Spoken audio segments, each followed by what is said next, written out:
Friends, very good morning. आज हम लोग डाइजेस्टिव सिस्टम में जो बिंदु हैं, मुख्य बिंदु, उनके बारे में हम बात करेंगे। कल हम लोगों ने इस डायग्राम की स्टडी की थी।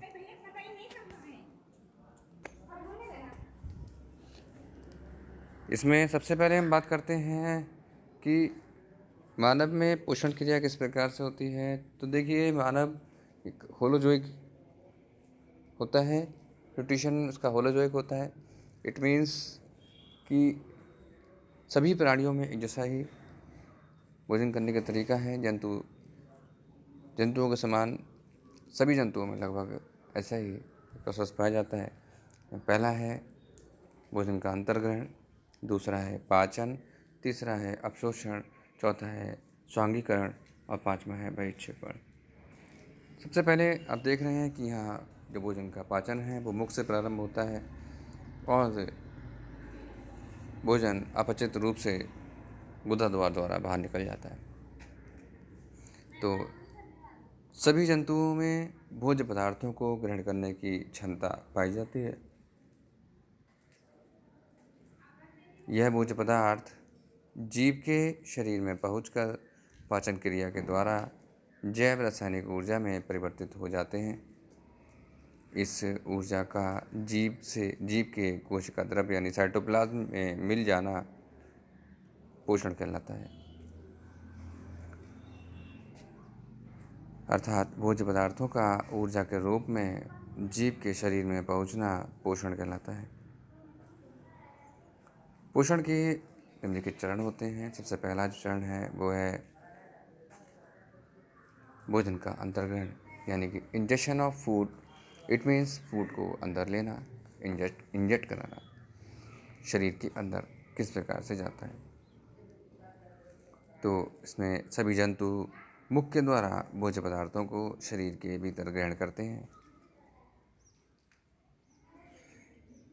मुख गुहा में ही भोजन का पाचन प्रारंभ हो जाता है। ये बिंदु बहुत इम्पोर्टेंट है कि भोजन का पाचन कहाँ से प्रारंभ होता है। तो भोजन का पाचन मुख गुहा से प्रारंभ होता है।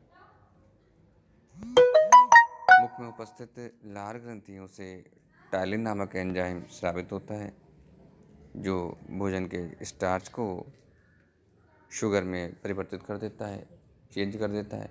इट मीन्स कि जो स्टार्च है वो अपनी नेचर को चेंज करके शुगर में परिवर्तित हो जाएगा, चेंज हो जाएगा। यहाँ पे जो लार है वो बाहर से आए हुए कीटाणुओं का भक्षण करता है और उन्हें नष्ट करता है। लार में कुछ लाइसोजाइम एंजाइम भी पाए जाते हैं जो ये सारे कार्य करते हैं।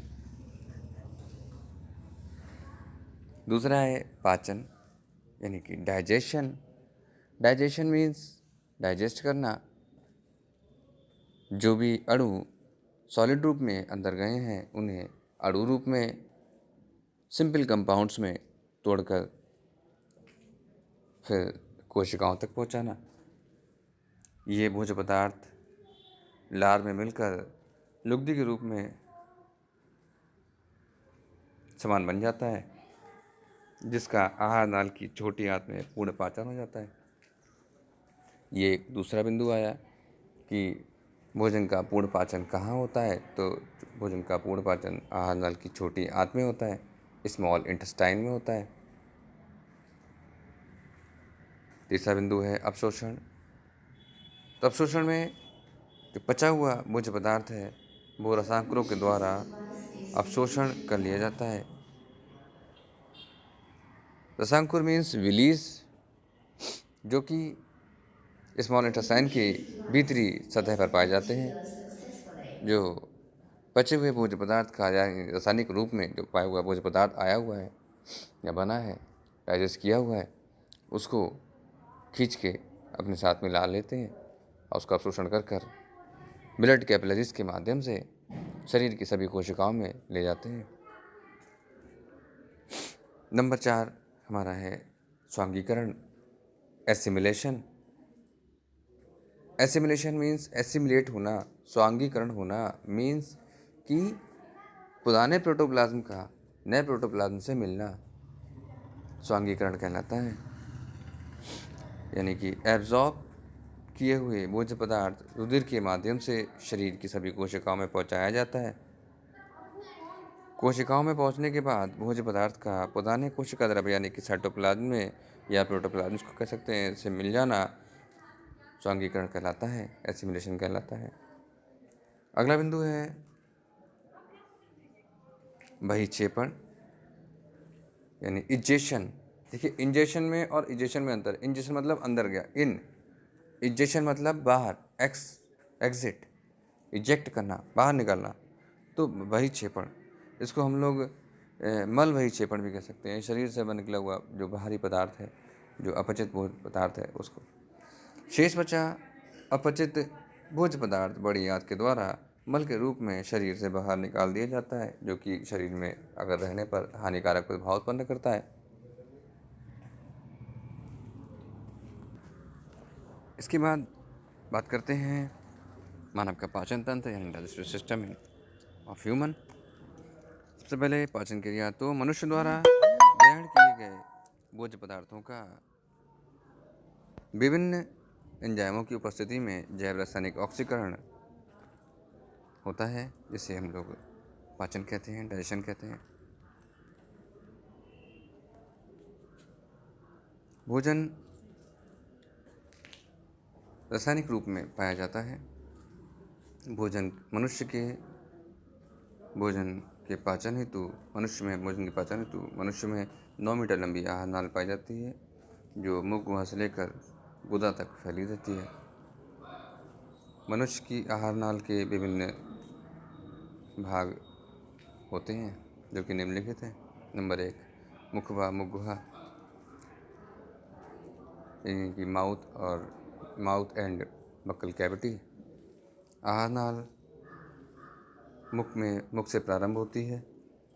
मुख में एक बक्कल कैविटी पाई जाती है, इसमें लार ग्रंथियाँ होती हैं। 3 जोड़ी लार ग्रंथियाँ होती हैं और इनसे विभिन्न प्रकार के एंजाइम्स निकलते हैं।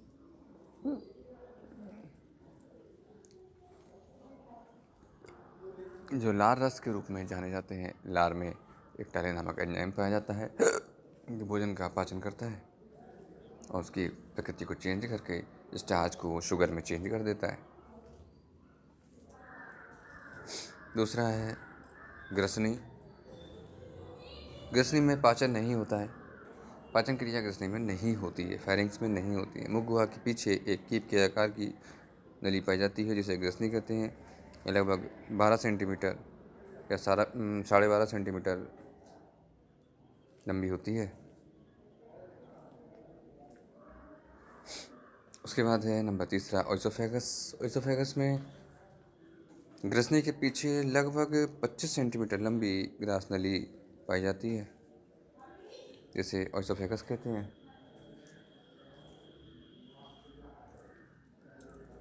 ग्रास नली में से भोजन क्रमानुकुंचन क्रिया द्वारा अग्नाशय में पहुंचता है, आमाशय में पहुंचता है। आमाशय को इंग्लिश में स्टमक कहते हैं। स्टमक डायफ्राम के ठीक नीचे बाईं ओर एक थैली के समान आकार की एक संरचना होती है, जिसे हम लोग स्टमक कहते हैं। आमाशय में भोजन 2 से 3 घंटे तक रहता है। आमाशय की भीतरी भित्ति से जठररस स्रावित होता है, जो भोजन का पाचन करता है, जिसमें से HCl स्रावित होता है। उसके बाद है नंबर 5 स्मॉल इंटेस्टाइन। इसमें आमाशय से होकर भोजन छोटी आंत में पहुंचता है। छोटी आंत में भोजन का पूर्ण पाचन हो जाता है। छोटी आंत की भीतरी भित्ति में उपस्थित रसांकुर पचे हुए भोज्य पदार्थ का अवशोषण करते हैं। नंबर 6 है बड़ी आंत यानी लार्ज इंटेस्टाइन। शेष बचा अपचित भोज्य पदार्थ शरीर से निष्कासित कर दिया जाता है। बड़ी आंत मुख्यतः 3 भागों में बटी होती है, जिसमें सबसे पहला है सीकम, फिर है कोलन, फिर है रेक्टम। इस प्रकार से बच्चों आज का हमारा टॉपिक कंप्लीट होता है। इसको आप लोग नोट करेंगे, डायग्राम ऑलरेडी आप लोग बना चुके होंगे, ऐसी मेरी आशा है, और इसको आप नोट करते हुए इसको याद भी करेंगे। Thank you so much.